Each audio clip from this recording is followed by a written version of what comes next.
байцгаана уу 52 дугаар сургуулийн багш сурагчтай. P-Coin Club-ээс бэлтгэн хүргэдэг подкастын 2 дахь дугаар инхүү бэлэн болсон байна. Өнөөдөр та бүхэндээ хамт P-Coin Club-ийн гишүүд болох Батял миний бие болон Соломоноор хамтаа холно. Орой минь Соломон. Орой минь Батял та. Сонсогч болон үзэгчидтэй сэдвийн талаар хуваалцаач. За тэгэхээр өнөөдөр бүгдээрээ хүмүүсийн хамгийн түгээмэл буруу ойлголттой байдаг мөнгөний 8 ташаа ойлголтыг бодит жишээ, энгийн тайлбар, амьдрал хэрэгтэй баримтаар баяжуулан ярилцах болно. За тэгэхээр хамгийн ихний бидний ташаа ойлголт нь мөнгө хураах зав хожим гарнаа гэсэн тийм ташаа ойлголт нийгэм түгээмэл гэдэг юм байна. Энэ талаар юу гэж бодож байна? Миний хувьд бол мөнгө хадгалах зав хожим гарахгүй. Улам хойш тавигдсаар байдаг. Тэр дундаа бидэн шиг сурагч их мөнгө хадгалах боломжгүй учраас бага хэмжээний мөнгийг тогтмол 7 хоногтой ч юм уу сардаа ч юм уу хадгалаад өөртөө эхлээд дадал үүсгэх нь чухал гэж ойлгодог. Тэгээд энэ нь болохоор ирээдүйд буюу бид нар бага хэмжээний орлоготой болсон ч их хэмжээний орлоготой болсон ч хуримтлал үүсгэхэд илүү хэрэг болдог гэж би боддог. За тэгээд жишээ татах юм бол өдөрт чинь 1000 төгрөг хурая гэж бодъё л да. Тэгэхэд жилийн дараахэд 350,000 төгрөгийн хадгаламжтай болсон байна. За тэгээд Харвардын 2023 оны судалгаагаар сүүлийн 3 жил санхүүгийн сахилах баттай байсан хүмүүсийн 68% нь одоо өрнөөсөө зээлнээсээ салсан судалгаа гарсан. Эндгээр хүмүүс ингээд орлого нь нэмэгдээгүй боловч мөнгөтэй харьцах хандлага нь өөрчлөгдсөн учраас ийм эерэг тун гарсан гэж би үзэж байгаа. За бидний дараагийн ташаа ойлголт нь болохоор хөрөнгө оруулалт бол зөвхөн баян хүмүүсийн хийдэг зүйл юм аа. Орлого багтай хүмүүс энийг хийх боломжгүй гэж зарим хүмүүс боддог. Энэ талаар та юу гэж боддог вэ? Хөрөнгө оруулалт бол зөвхөн баян хүмүүсийн хийдэг зүйл гэсэн ташаа ойлголт мэдээж нийгэмд түгээмэлдэг. За тэнгууд өнөө үед хөрөнгө оруулалт хийхэд заавал олон сая төгрөг тийм их хэмжээний хөнгөтэй байх шаардлагагүй. За юун түрүүнд бидний хувьд болохоор хөрөнгө оруулалт гэж бодохоор хувьцаа, токен, coin гэх мэтчлэн дандаа ийм том зүйлсүүд ихэд бол бидний тархинд орж ирэх нь ихэд бол түгээмэлдэг. За гэтэл ихэд бол хөрөнгө оруулалт гэдэг байгаа чинь яг бидний насны хувьд тийм том дата өгөгдлөөс илүүтэйгээр хамгийн том хөрөнгө оруулалт нь бидний оюуны хөрөнгө оруулалт шүү дээ. За тэгэхээр бид нар яах ёстой вэ гэхлээр тэр дундаа багахан мөнгө тогтмол хадгалах нь дадал үүсгэж ирээдүйд санхүүгийн эрх чөлөөнд хүрэх зам байдаг. За эсвэл одоо ингэж бид нарт шаардлагатай тийм сурах чиг мануудгүй хэвлэгднэ, эртгэн цайлуул хямдралтай ч юм уу тиймэрхүү өөрсдийнхөө оюуны хөрөнгө оруулалтанд гээд томоохон хувь нэмэр оруулах тиймэрхүү зүйлсээс бидний хамгийн наазахын хөрөнгө оруулалт эхэлнэ гэж бодож байна. За тэгэхээр бидний дараагийн ташаа ойлголт нь мөнгөний талаар мэдлэггүй байсан ч зүгээрээ мөнгө нь байгаа бол бид нэр зүгээр зарцуулаа явчих болох юм шүү. Заавал энэ талаар мэдлэгтэй байх хэрэгтэй юм уу гэсэн тийм ташаа ойлголт байт юм байна. Энэ талаар юу гэж бодож байна? Миний хувьд болохоор мэдлэг байх нь хамгийн ханиусмаар зүйл. Одоо өнгөрсөндөө мэдэхгүй байсан зүйлээ ирээдүйд мэдэж аваад би тэр үе тэгчих байжтэй гэж бодох зөндөө бид тулгардаг да. Одоо жишээ нь инфляц гэж юу юм, мөнгө гэж яг юу юм бэ? Одоо бонд гэж юу юм гэдгийг мэдэхгүй байгаа. Тэгээд орлогоо хэрхэн хадгалахын гэдгийг мэдэхгүй байх юм бол одоо хоримтлал үүсгэж чадахгүй гэсэн үг шүү дээ. Одоо тэгээд бидний ихэнх нь болохоор гэр бүл одоо сургуулаасаа нийгмийн орчноосоо ямар нэгэн байдлаар ингээд санхүүгийн талаар мэдээлэл авахгүй авч чаддаггүй. Тэгээд хувьнтэй харьцах одоо чинь дэлгүүр гараад юм авахтаа хүртэл ингээд санхүүгийн мэдлэгтэй болоод орж ирж байгаа шүү дээ. Тэр харилцаан дотроос бид болохоор орлогын үн зарцуулах, яаж хөрөнгөлөл үүсгэх юм бэ, хэрхэн хөрөнгө оруулах юм бэ гэдгийг ойлгож авдаг гэж боддог. Одоо чинь Дэлхийн банкнаас гаргасан судалгаагаар дэлхийн насан туршидын 66% санхүүгийн боловсралгүй, 40% нь төсөв хөтлөх чадваргүй, зөвхөн 3 тутмын нэг нь санхүүгийн зөв шийдвэр гаргах мэдлэгтэй байдаг гэсэн дүгнэлт гарсан байна. За тэгэхээр хүмүүс ихэнхдээ болохоор намайг баг давхад зааж өгөөгүй гэхээсээ илүүтэйгээр өөрөө одоо харилцаан дээрээсээ энэ санхүүгийн боловсролыг олж авах нь зөв болов уу гэж би боддог. За бидний дараагийн ташаа ойлголтоор зөвхөн өндөр орлоготой хүмүүс л мөнгөтэй явдаг гэсэн ойлголтыг зарим хүмүүс авсан байдаг шүү дээ. Энэ талаар та бодлоо уулзаач. За тэгэхээр орлого бол яг тухайн асуудлын тал нь харин зөв зарцуулалт хуримтлал гэдэг бол яг нөгөө нэг тал наа гэж бодож байна. Ерөнхийдөө бол баян хүмүүс гэдэг бол ерөнхийдөө өндөр орлоготой гэхээсээ илүүтэйгээр илүү их хуримтлуулдаг хүмүүсийг хэлдэг гэж бодож байна. За тэгэхээр өндөр цалинтай хүмүүс бүгд баян байдаггүй. Тэгээд бага цалинтай хүмүүс болон ядуу байдаггүй юм байна. Яагаад гэх юм бол Америкийн нэгдсэн улсын National Study of Financial Well-being судалгаагаар жилд $100,000 орлоготой хүмүүсийн 40% нь хангалттай хуримтлалгүй сарын цалингаараа амьдардаг бол харин дундаж орлоготой хүмүүсийн 27% нь өндөр хөрөнгийн түвшинд хүрсэн байдаг юм байна. Тэгэхээр бид нар одоо авч байгаа цалингаараа үрд тэр цалингаа аваад тань гэсэн үг байхгүй. Бид нар болохоор тэр цалингаа мэдээж хуримтлуулад өөрсдийнхөө мэдээж мэдлэг чадвар зарцуулж тэгээд цалингийнхаа түвшийг өндөрсөх боломжтой. Харин цалингийн түвшийг өндөрсөх тусам бид нэ зарлага илүү ухаалгаар хийж хуримтлалтай үсгэснээр бид нар болохоор илүү хөрөнгө бий болгож хуримтлал үсгэж чадна гэж бид бол үздэг. За тэгэхээр Эрдэмтэн Томас Денлидийн Millionaire Next Door судалгаанд баян болсон хүмүүсийн ихэнх нь өндөр цалинтай ажил хийдэггүй байсан гэж дүгнсэн. Харин зөв зуршилтай байдаг. Харин тэдний эзэмшсэн нийтлэг чадваруудыг дуртай бол нэгт зарлаа удирдах чадвартай буюу хэрэглээгээ сайн хяндаг хүмүүс байд юм байна. Мэдээж мөнгө олж байгаагийн хэрээр үрээдэж болохгүй. Харин түүнээсээ мэдээж анхдагч болох хоёр дахь хэрэгцээг зөв ухаалгаар мэдээж зарцуулалт тэ зарлага гаргах хэрэгтэй. Хоёр талаараа хуримтлалын сахилга бат байдаг. Тэр нь болохоор тогтмол хуримтлуулдаг. Яг орлогынхоо тэтэс тэдэн хувийг гээд өөрийнхөө мэдээж ханд хуримтлуулад бид нар болохоор хадгаламж үүсгэнэ.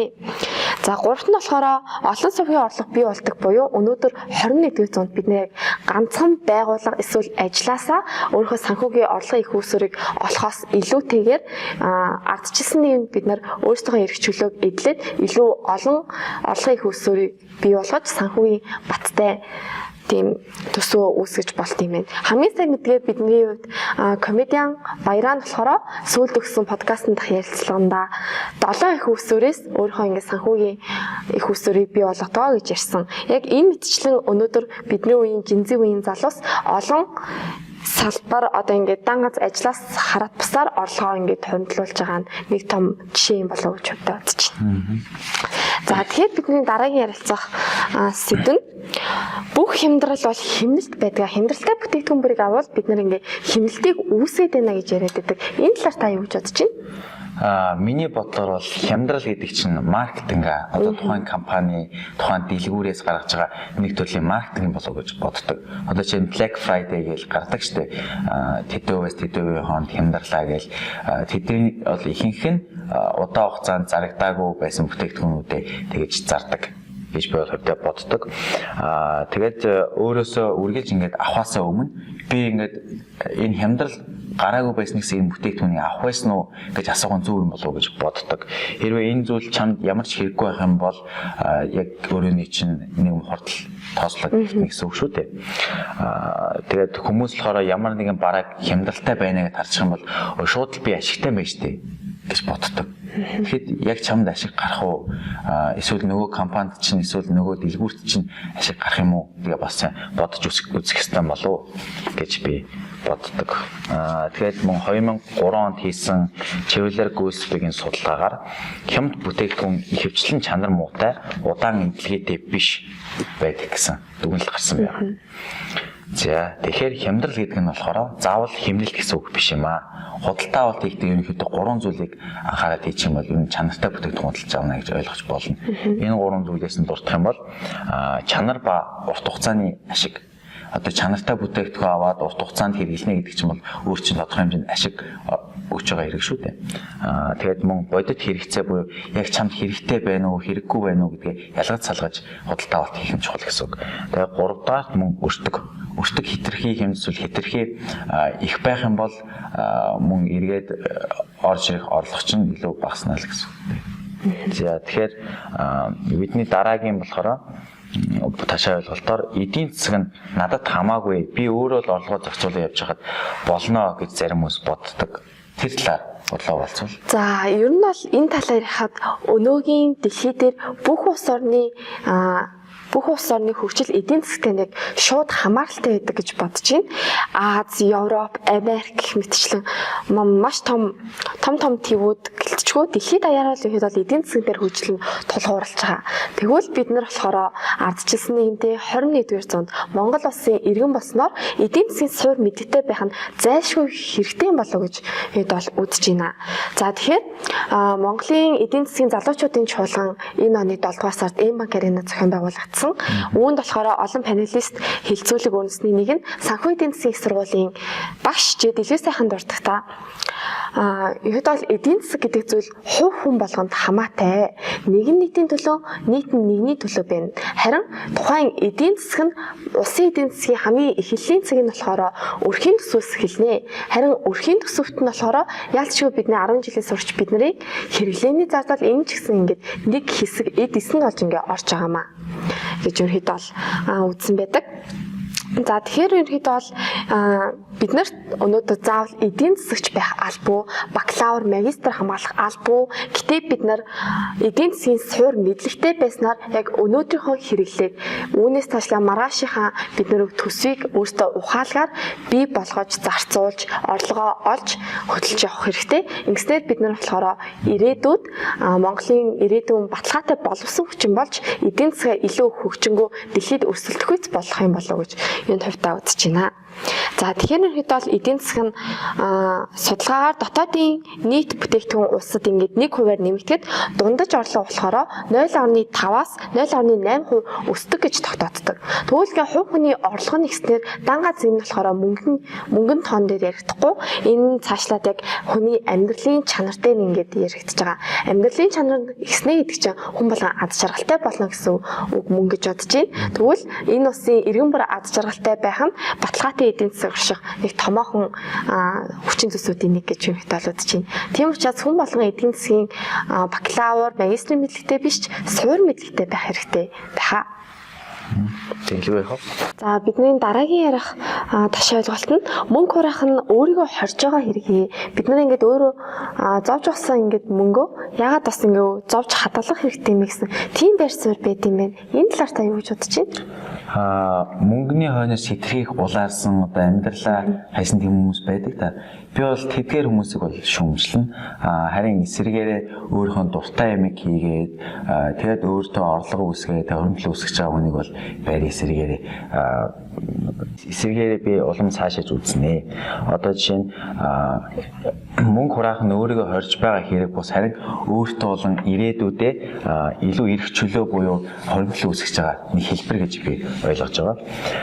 Тэгээ хуримтлал үүсгэснээр болохоор илүү их хүн чөлөөтэй 50 амьдрах хэрэгтэй болно. Одоо хөрөнгө үүсгэхгүй хүмүүс гэх юм бол одоо маргааш яана, нөгөөдөр яана гэж одоо хэрэглээний мөнгөндөө санаа зовж байд юм уу. Тиймэрхүү асуудлууд тулгардаг байхад хөрөнгө үүсгэсэн хүмүүс болохоор илүү чөлөөтэй, илүү гэр бүлтэй чөлөө цаг гаргана. Тэгээд өөрийнхөө сонирхолд илүү анхаарал тавина гэдэг юм уу. Тиймэрхүү байдлаар бас ялгаатай байд юм болов уу гэж би ойлгодог. Тэгээд бидний дараагийн ташаа ойлголтоор болохоор би одоохондоо санхүүгийн талаар бодох нас биш ээ. Зүгээр өөрийнхөө амьдралыг л бодё гэж зарим хүмүүс боддог юм байна. Тэгээд энэ талаар ярил. За тэгэхээр нийгэм судлалын хичээлээр эдийн засаг гэсэн ойлголт нь хэд бол 7 дугаар ангиас 12 дугаар ангид хэд бол ордог. Гэхдээ бидний эдийн засаг гэх сэдвэрээ мөнгөний бодлого, инфляц гэх мэтчлэн онлын мэдлгүүдийг илүү авдаг. Харин эсрэгээр яг тухайн хүүхэд сурагчдад дөнгөж ингээд санхүүгийн боловсролыг мэдж байгаа тухайн хүүхдүүдэд санхүүгээ хэрхэн зөв зохицуулах талаар хэд бол тийм агуулга байдаггүй. Гэтэл бид нэгээс 5 дугаар ангидаа эцэг хэрэг хөргүүлэх гэх мэтчлэн хэд бол өөрийн гэсэн хувийн санхүүгийн талаар ойлголт байдаггүй. Гэтэл бид нар 6 дугаар анги буюу дунд ангид орж эхэлсэн мөчөөс эхлээд хичээлийн цаг уртцаад цаашлаад бид нар болохоор цайны газар хичээс тасны дараа дэлгүүр орох гэх мэтчлэн иймэрхүү асуудлуудад биднэрт юун төрөнд амьдралын хамгийн анхны санхүүгийн ойлголт маань бий болдог гэж үзэж байна. За тэнгууд яг тэр мөчөөс эхлээд биднэрт санхүүгийн талаар бодох нас маань эхэлж байгаамаа.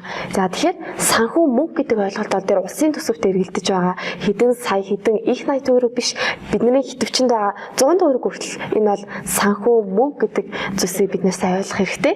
Харин бид нар яг энэ санхүүгээ маш зөв зохистойгоор суурийг тавиад өгчих юм бол биднээс цаашлаад санхүүгийн зөв зохистой ухаалаг зарцуулалт тиймэрхүү зүйлсийг амьдралдаа хэрэгжүүлж тэгээд ерөнхийдөө бол санхүүгийн зөв зохистой хуваарлтанд орно. Санхүүгийн мэдлийн эрс сурсан хүн 5-10 жилийн дараа асар том давуу талтай болдог. 16-аас 20 настайд эхлүүлсэн хүн хэд үргэлжлэн дадлаг эхнээс нь тасалдаг. 25 настайдаа л хэд 2-5 жилийн хуримтлалтай болдог гэсэн тийм судалгаа байд юм байна. Америкийн Consumer Financial Protection-ийн судалгаагаар 15-аас 25 насны үедээ хуримтлал төсөвлөлт хийж сурсан хүмүүс 10 жилийн дараа гэтэл 4 дахин бага зээлтэй дахин өндөр 2 дахин өндөр хөрөнгөтэй болтгоо гэсэн тийм судалгаа байд юм. За өөр нэг асуудал бол нас бага орлого багатай болохоор хуримтлал хэрэггүй гэдэг. Энэ бол эндүрэл. Гэтэл бодит амьдрал дээр өөр зээлд орох хамгийн өндөр эрсдэлтэй бүлэг бол 18-наас 28 насныхан өөрсдөө хөгжүүлэхдээ ихвчлэн ерөөхдөө бол зээл тавьж ордог гэсэн тийм судалгаа ихэнх улсуудад байдаг.